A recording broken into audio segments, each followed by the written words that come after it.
Magandang hapon, Pilipinas! Ako po si James Matthew Calicdan, nagbabalita. EDSA busway, mananatili. Sa panayam ng isang radio station kay Secretary Jaime Bautista, nilinaw niyang hindi na aalisin ang nasabing busway sa EDSA. Samot-saring komento ng bawat mamamayang dumaraan rito. Nandito si Nathan Aranyes para sa kabuoang balita. Nathan, anong balita dyan?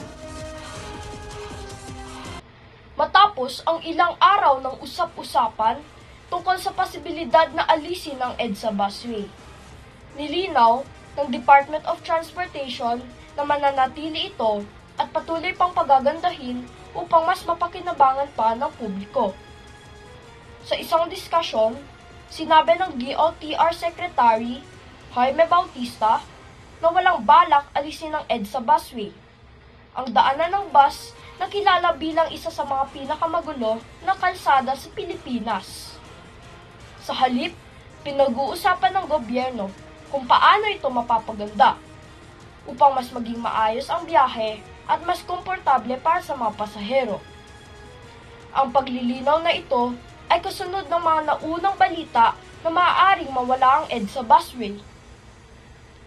Nagmula ang palagay na ito matapos sabihin ni MMDA Chairman Romando Artes na wala pang tiyak na desisyon tungkol sa pagbabago ng sistema ng busway at dapat ito'y tanggalin. Bukod dito, may mga opisyal na nagbumungkahi ng panibagong patakaran kung saan maaaring singilin ang mga pribadong sasakyan na dumadaan sa EDSA upang bigyang prioridad ang pampublikong transportasyon. Sa ngayon, tiniyak ng DOTR na magpapatuloy ang EDSA busway at may posibilidad pang mapaganda ito.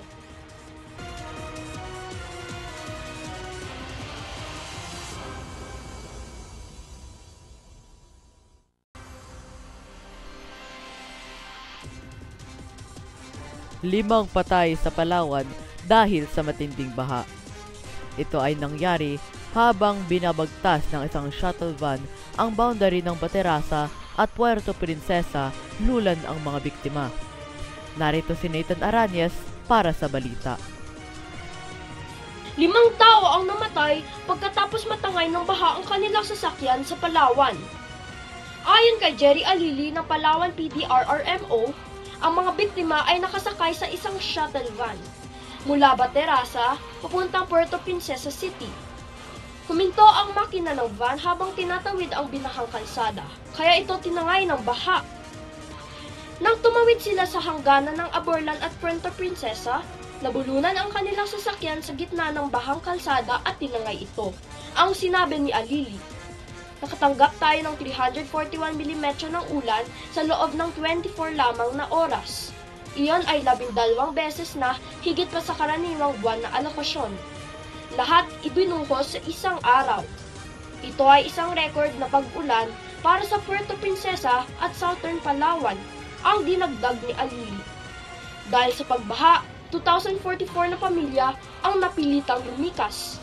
Sa kasalukuyan, nanatili sila sa mga evacuation center o pansamantalang nakikituloy sa mga kamag-anak sa ligtas na lugar.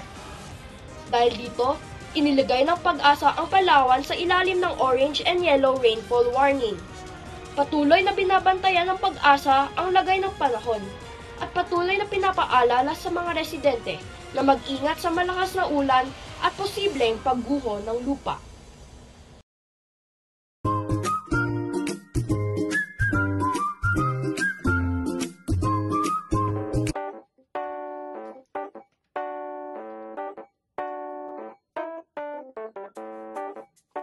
Nissan noodles, savor the flavor anytime, anywhere.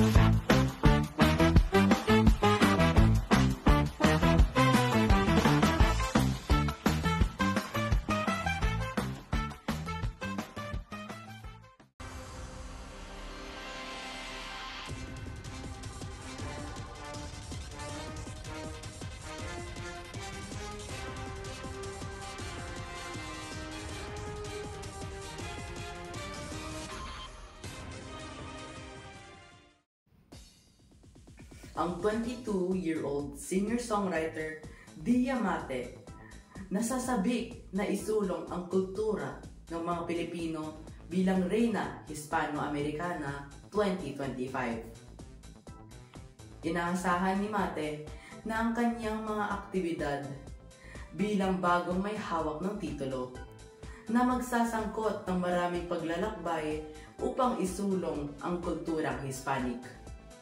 Pakinggan natin ang ulat ni Eugene Amador.